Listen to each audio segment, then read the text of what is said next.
What's up guys, and welcome back to another episode of the Realistic Career Mode. It's episode 50 returns to a brand new season as our third year at the King Power gets underway. Improving on the season 1 finish, but not by much. So for this season, if we are to make progression, we'll need some good new signings, and we can do that with a budget of 58 million. So it's literally, and I mean literally, only slightly more than last year.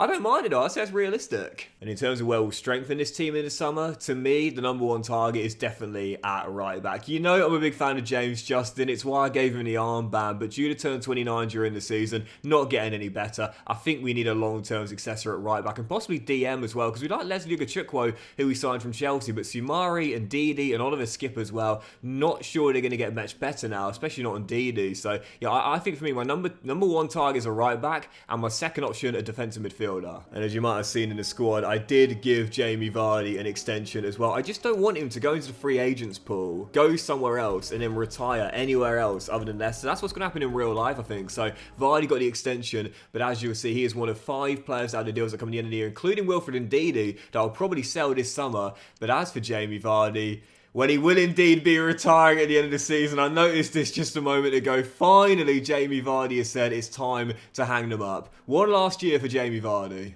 And as for our objectives this year, very tough indeed. FA Cup reached the last 16. Last year, of course, knocked out in the third round in the Premier League. Finished 5th in the Europa League spot. That is going to be tough to do. And after finding a few players that are available on the free agents list, I often say, when you find someone you definitely want, don't advance in the calendar. Make sure you bring them in the very first day. Otherwise, the AI clubs will snap them up very quickly. And Iñaki Peña has been released by Barcelona. We will need a backup keeper this year for Aaron Ramsdale. And this is quite literally a perfect fit and a perfect solution. Coming on a free, let's bring him in. I've talked about this before, but one of my big minor feature requests for career mode going forward is that when you are negotiating a contract for a goalkeeper, they should be different to the roles you get for outfield players, because rotation, well, not many teams operate with a rotational goalkeeper, but many will have a clear backup. I wish you could assign that role to a goalkeeper like I will with this man. Yet coming in on a 5-year, 30 grand a week deal on a free transfer is a bit of a steal really, because he can definitely compete with Aaron Ramsdale, welcome to King Power, Iñaki Peña. And again, it's why I say, when you find a player in the free agents pool that's quite good, do not advance in the calendar. Don't wait to get a full scout report. By the time you've got one, he's probably been poached by another AI club. 78 rated, prime of his career. This is a perfect player to come in as a backup. And I'm going to keep the free agents coming as well. Next up, my sort of player. Hard-working, versatile, bags of energy. This is a doc signing if I've ever seen it. Nicolas Capaldo, the Argentine. Let's bring him in. Yeah, I don't know much about this guy, but I don't need to know that much about him. All I need to know is his stamina is absolutely fantastic, and he's got a range of stats that mean he can play in practically every single outfield position. Coming in on a 5-year, 31 grand a week deal. I love signing these players that I know nothing about. I've never used them before. There's a chance they might become a bit of a fan favourite. Welcome to the King Power. Nicolas Capaldi, yeah, 27 years old, in the prime of his career right now, still getting better as well. I mean, look at the stats here. Green in every department. You'd love to see it. 90 stamina. And again, technically, yeah, probably a bit better going forward and defensively, but could definitely play, I would say, looking at these stats here, is that secondary position as a right back. This could be a gem of a free transfer. But as for sales this season, I did say last year that Khannouss is too good for our team, and he'll almost certainly be moving on in the summer. We have just had a bid for the young Moroccan, but it's from a club that notoriously sell players for a lot of money, but don't sign players for a lot of money. So that being the case, whilst they are a big European side, Benfica, I'm going to turn down the bid here from the Lisbon side, because again, that would break their club record transfer fee by quite a bit, and notoriously, they're not known for doing that. Yeah, I'm happy to let him go, and I don't think that's going to be the... Yeah, there we go. There we go. I said, I don't think it'll be long before we do have a bid from a club that would spend that sort of money. That, to me, I think is quite a realistic move as well. I'm okay negotiating that one. Last season, Khannouss was a cut above the level we were performing at, and so there was no doubt about it. In this summer window, he was going to get big interest from big European clubs, and someone was going to take him in. So Arsenal, I would say that makes sense personally. 2 years in the Premier League. Last year was our second highest scorer and our top creator as well. So to me, at 22, 81, and still getting better, I think our market valuation is low, really, personally. And this is where I want EA to really consider all all the elements that go into determining the player's market valuation. To me, he's worth at least 50 million, but I don't want to risk this deal collapsing. So we'll go 55 mil, 20 mil market valuation. That's a low transfer fee for me. You got a player now who is clearly good enough to be a Premier League staple for many, many years for a big club, and at 22 can be moulded into one of the best players in the league at this point. 50, come on, Mikel. 50 is not that much. I'm sticking to this. 50 mil is not that much to ask for in modern day football. You've got the cash, Mikel. Give it to me, and he will. 50 mil for Khannouss. That's a good deal for all parties. Leicester have a fantastic record in recent years of bringing in players on small transfer fees and then selling them on for a massive profit. And with this being a realistic career mode, I wanted to keep that going in the save as well. Khannouss was brilliant last season. 2 solid years of the King Power. There was no doubt about it. He wouldn't be staying for a third, especially with big European clubs circling the Moroccan international. Arsenal win his signature £50 million. Bit of a shame to sell him, but now our budget rising to over £100 million. Definitely got the cash to replace him. And there's several players on the shortlist I could replace him with. A few players that I have used before as well, such as Marcus Tavernier, who I've said before I'm a big fan of. Got a wand of a left boot. Emile Smith-Rowe, who's just come back up with Fulham as well. But the player that I really want is someone I've never used before, and that is Julio Cesar Enciso with Brighton and Hove Albion. Not regularly a starter there right now in the save, but at 22 years old, 79 rated. I think to me, this is the perfect replacement for Khannouss. Relegated with Ipswich in Season 1, didn't play much last year with Brighton in Season 2. I'm going to say like Buonanotte, leave the Seagulls and come to the Foxes. Brighton's recruitment, as we know, is absolutely phenomenal. They just seem to find gems everywhere in the world, and this is another they picked up in recent years. Out on loan with Ipswich in Season 1, but last year struggled to get consistent game time due to the sheer amount of quality players the Seagulls have. Fabian agrees to let him go to us for 22 million and taking a pay cut in exchange for more game time, coming in on a 5-year, 50 grand a week deal.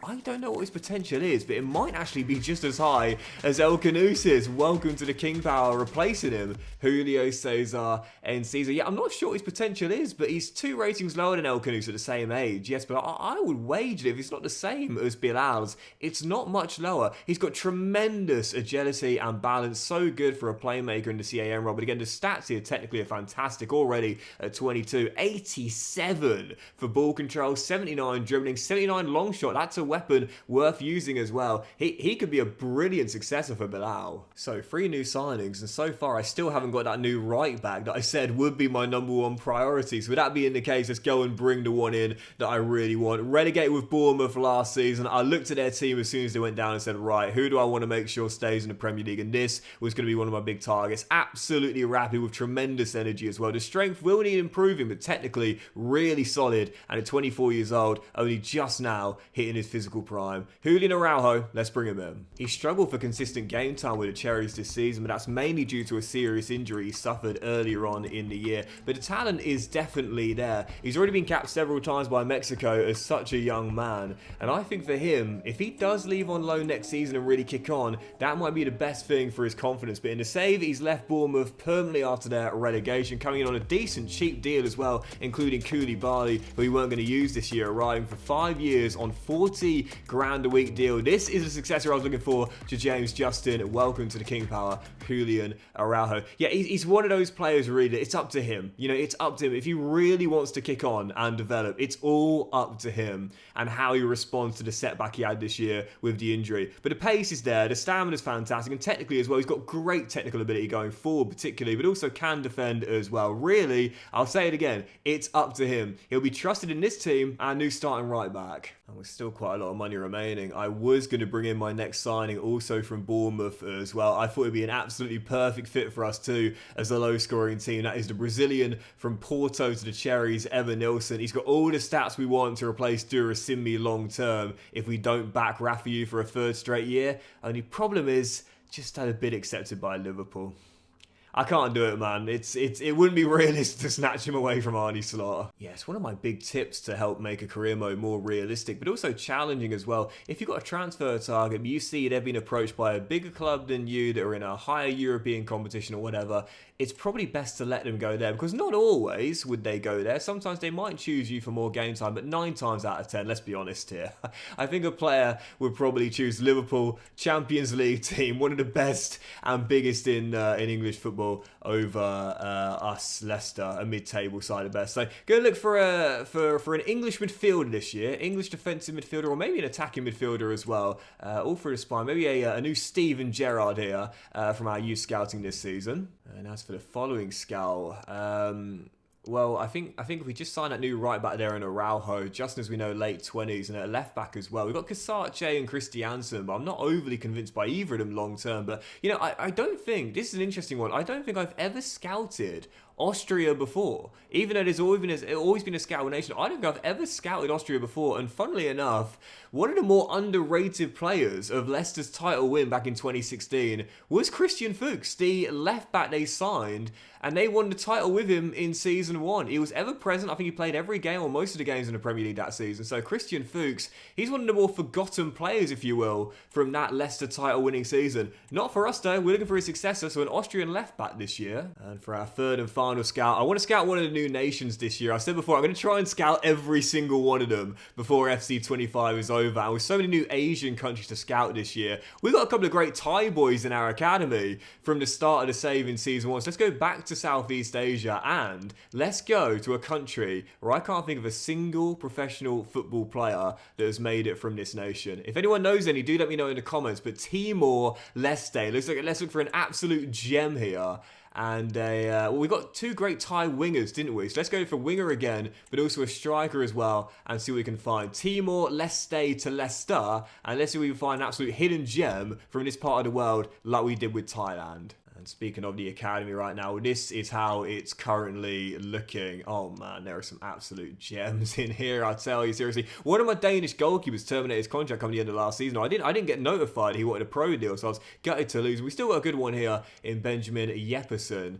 But I'm going to promote a couple of players here just to make sure you don't ask for pro deals during the season. That is Lewis Salmon. I'll try and get the fish loaned out. Boucher, who I think might have the highest potential out of the lot. And also the other Susak, Amantasu, who has really high potential as well. But this is why I always say, man, you can afford to be incredibly selective with your youth players. The fact that 75 to 83 potential range is the lowest we've got tells the full story. So just loaned out a couple of players. We've got Bailey Rice going to Sunderland for 2 years. He is a really decent talent, but needs the game time if he's going to develop. And here, unfortunately, just isn't going to get it on a consistent basis. So off to the Stadium of Light for 2 years. We'll see how he gets on there in the northeast of England. And Susak, this is the second one we just promoted from the academy. He's gone to Red Star FC. What a team for 2 years. And we'll keep our eyes on him there in Paris. Right, first game of the season. Let's jump into it and see if we can start off with a win on match day 1. Newcastle United was so close to winning the title last year and doing it undefeated as well, but fell away a bit towards the end. Taking them on in the northeast of England here at St James's on the opening day of the season. Let's start season 3 off with a win. Come on, the Foxes. Yeah, loans are really hit and miss, as we know. I mean, you look at that French lad we got at the academy in season 1. He looked like the next Claude Makelele. And I was like, oh yeah, let's send him out on loan, see how he kicks on. First season out on loan, no growth at all. And now he's in Italy and he's barely grown whatsoever. Whereas Susak, the first Thai lad we got at the academy, he grew, what, 11 ratings last year alone at Sheffield United? As Gordon is denied by Aaron Ramsdale. It really is hit and miss. I still stand by it. I still think it's the best way to get quicker growth from your youth players. But sometimes it works brilliantly. Sometimes it doesn't work much. Justin dropping to the bench. You might have seen pre-game. I gave the armband to Sumare, who's now one of our longest serving players in the starting 11. But I don't know if he'll keep it. I always really thought that was a real miss from EA as well. Not to... Oh, Durasimi! Durasimi! Durasimi, come on! Not to have players be able to take the armband permanently and also assign like a vice captain as well, like you can in Football Manager, just for the realism and for the immersion as well. But for this season, yeah, Justin will be our vice captain, Vardy still club captain, but Soumare will probably wear it in most games. But as things stand, Durasimi's got to be on a shout to claim the armband, because his performances for us since coming in have been absolutely stellar. 20 minutes to go, and I must say, we've done a really solid job in this game of keeping the Magpies reasonably quiet. They've had a lot of shots, but they've mostly came from range, and oh, the one time they get a good effort after a scramble from a corner. What a shocker they score from it. Cocky would have finished a brilliant first time volley, and the Magpies equalise with 19 to play. That is literally typical, man. Defensively great all game long. The one time they get a decent chance, they get the goal. And Sizzo finds Durasimi, the goal scorer, through to Fatawu, takes it in his stride. Fatawu going all the way off the bar. Off the bar, or was it the post? I'm not too sure. Framing the goal regardless. We are desperately unlucky not to be in front here. And that is going to do it. Really disappointed not to win on the opening day. But the fact I'm saying that away at St James's Park, who last year were the home of the runners-up in the Premier League, who almost went the whole season undefeated, shows the growth of this team. In Season 1, we come here and expect to get battered. Now, we're disappointed when we don't win. But that'll do it for today's episode and the season opener, guys. Big thank you for watching. Really hope you have enjoyed it. If you have, then please do drop a like. Much love to you all. Have a fantastic day. I will return in the next one. 4 new signings for the season. We're definitely not done. Still loads more money to play with, and 2 weeks to go for the window slam shut. Definitely more arrivals. First scouting updates of the season. More Premier League games, and our first League Cup game too. Thanks for watching, and I'll see you for the next episode very soon.